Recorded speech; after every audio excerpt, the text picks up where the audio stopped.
अस्सलाम वालेकुम।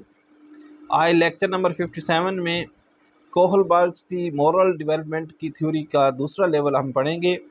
पिछले लेक्चर में हमने पहला लेवल पढ़ लिया था जो कि परी कन्वेंशनल या परी एडोलसेंस था। आज के लेक्चर में हम दूसरा लेवल पढ़ेंगे एडोलसेंस या कन्वेंशनल स्टेज।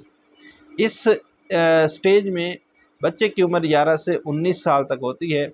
इस एज के बच्चों को पता होता है कि कौन सी बात गलत है और कौन सी ठीक है। ये बच्चे माशरे में जो चीज़ें अच्छी होती हैं उनको अच्छा मानते हैं और जो चीज़ें गलत होती हैं उनको गलत मानते हैं। इस लेवल की भी दो स्टेजेस होती हैं, एक है इंटरपर्सनल रिलेशन और एक है सोशल सिस्टम। अब इनको वन बाय वन पढ़ते हैं। What is interpersonal relation?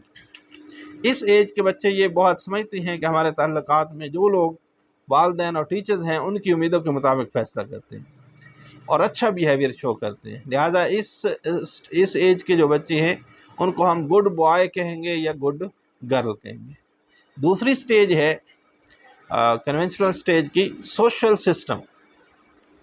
जब बच्चे इस एज में पहुंच जाएं तो बच्चे माशरे को देखते हैं, उनके रूल्स को फॉलो करते हैं। मसलन अगर बिजली का बिल है तो ये अदा करना ये कानून है, तो वो कहते हैं कि सब लोगों को ये देना चाहिए और रूल्स को मानना इन बच्चों के लिए इंतहाई ज़रूरी होता है।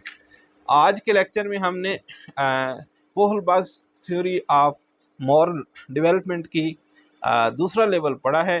मज़ीद एजुकेशनल साइकोलॉजी की वीडियोस देखने के लिए हमारे चैनल को सब्सक्राइब कीजिए और अपने दोस्तों के साथ वीडियोस को शेयर कीजिए। अगले लेक्चर में हम तीसरे लेवल को पढ़ेंगे। तब तक के लिए अल्लाह हाफ़िज़।